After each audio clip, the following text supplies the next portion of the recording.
Welcome guys, आप लोगों का एक बार फिर से हमारे इस ऑनलाइन अमीर कोर्स बाय एमडी राजिद आलम यूट्यूब चैनल पर बहुत बहुत स्वागत है। आज का वीडियो बहुत ही महत्वपूर्ण होने वाला है क्योंकि आज की इस वीडियो में हम बहुत बड़ी समस्या जो है उस समस्या को निदान करने के लिए बताएंगे कि उस समस्या को कैसे निदान करें। जैसा कि आप सभी को मालूम है कि 21 फरवरी 2024 को जो है एक नियम लागू किया गया था, जिसमें कि वह नियम ये था कि जिसके नाम से ज़मीन की जमाबंदी होगी या फिर उस ज़मीन में उस मालिक का नाम रहेगा, अगर यदि वो जिंदा है तो उस ज़मीन को वो बेच सकता था, अन्यथा उस ज़मीन को कोई नहीं बेच सकता था। लेकिन अब ऐसा कुछ भी नहीं है। तो वीडियो में शुरू से लेकर के अंत तक बने रहेंगे आप लोग, और आप लोगों को इस वीडियो के माध्यम से पूरी जानकारी दी जाएगी। तो यदि आप लोगों से एक छोटी सी रिक्वेस्ट है, यदि आप हमारे इस YouTube चैनल पर पहली बार वीडियो देख रहे हैं तो कृपया करके हमारे इस YouTube चैनल को सब्सक्राइब करके बेल के आइकन को दबा करके अपने दोस्तों में अधिक से अधिक शेयर करें।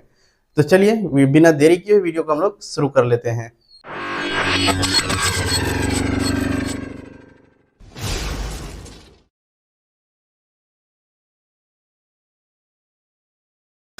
तो हाँ, हम आ गए हैं अपने मोबाइल के स्क्रीन में और आप लोगों को हम बताएंगे कि आज का सबसे बड़ा न्यूज़ क्या है जो कि लोगों में राहत की उम्मीद जगाती है। और जाकर के यह न्यूज़ बहुत ही महत्वपूर्ण है क्योंकि लोग जो है इससे पहले बहुत परेशान हुआ करते थे, लेकिन अब इसमें जो परेशानी हुआ करती थी लोगों को, अब वो परेशानी बिल्कुल दूर हो गया है। पहले की जैसी सभी व्यवस्था को लागू कर दिया गया है। तो चलिए हम लोग देखते हैं। सूबे में दाखिल खारिज सूबे में दाखिल खारिज बिना भी होगी रजिस्ट्री, हाई कोर्ट के आदेश पर रोक। जी हाँ, कहने का मतलब ये हुआ कि राज्य भर में जो है दाखिल खारिज के बिना किसी भी जमीन की रजिस्ट्री संभव नहीं था। ऐसा आदेश जो है 21 फरवरी 2024 को लागू किया गया था, लेकिन उस आदेश को जो है अब नाकार दिया गया है, यानी कि उसको खत्म कर दिया गया है। अब जो है पहले की जैसा सभी व्यवस्था लागू हो गई है, जैसे कि जिसके नाम से जमीन की जमाबंदी नहीं है या फिर दाखिल खारिज किया हुआ नहीं है, तो ऐसी परिस्थिति में अब देखिए पुराना जो नियम था उसी नियम के आधार पर अब जमीन की रजिस्ट्री होगी, यानी कि अब सभी दिक्कत जो है, यानी जितनी भी समस्याएं थी उस समस्या से अब निजात हो गया है। तो चलिए इसमें हम लोग शुरू से लेकर के देखते हैं कि आखिर इसमें क्या समस्या थी। सुप्रीम कोर्ट ने सोमवार को बगैर जमाबंदी व होल्डिंग की जमीन की खरीद बिक्री नहीं होने के पटना हाई कोर्ट के आदेश पर रोक लगा दी। कोर्ट ने इस मामले में विस्तृत सुनवाई के लिए अगली तारीख सितंबर में तय की है। न्यायमूर्ति पीएस नरसिम्हा, न्यायमूर्ति अरविंद कुमार की खंडपीठ ने समीउल्लाह की ओर से दायर एसएलपी यानी सिविल पर सुनवाई के बाद यह आदेश दिया है। जी हाँ, कहने का मतलब यह हुआ कि यह जो है नियम जो लागू किया गया था पहले 21 फरवरी 2024 को, उस नियम को चुनौती देने के लिए जो है एक समीउल्लाह नाम की कोई एक व्यक्ति था, वो जो है एक अपील दायर की थी, तो उस अपील की सुनवाई की गई है। तो इसी में जो है वह नियम को जो है गलत साबित किया गया है। उसकी सुनवाई अगली माह सितंबर में होने वाली है। तो इसमें चलिए हम लोग और आगे देखते हैं इसमें क्या कहा है।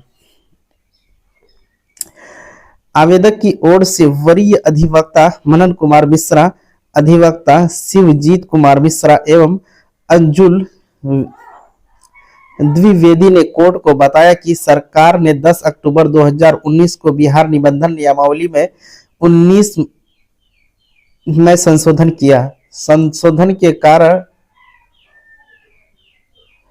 संशोधन कर एक नया नियम जोड़ा गया, जिसके तहत जमीन की खरीद बिक्री और दान तभी संभव हो सकता है जब जमीन बेचने वाले व दान करने वाले के नाम से जमाबंदी या होल्डिंग कायम हो।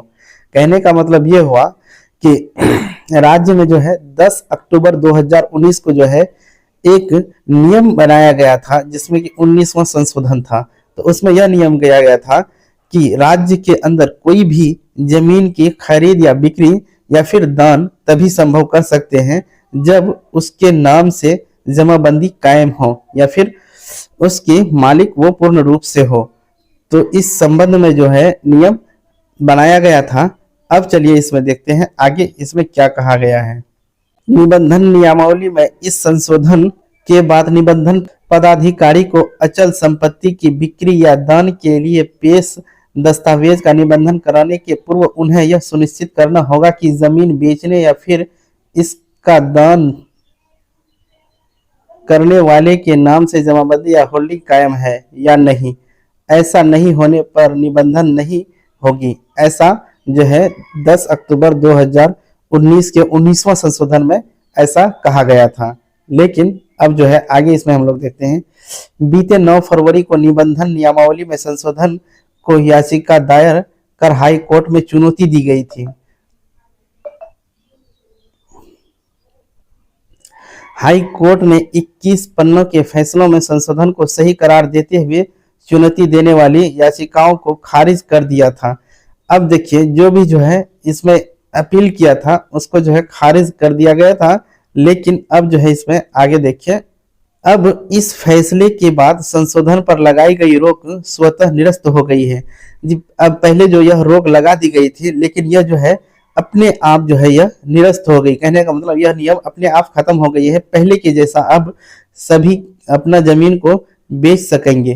तो हम उम्मीद करते हैं कि यह वीडियो आप लोगों के लिए बहुत ही महत्वपूर्ण था, क्योंकि ऐसी जानकारी हम आप लोगों के लिए लाते रहते हैं। और आप लोग अगर जमीन को बेचना चाहते हैं बाप दादा की संपत्ति, तो वो आप आराम के साथ पहले के जैसा ही आप बेच सकेंगे।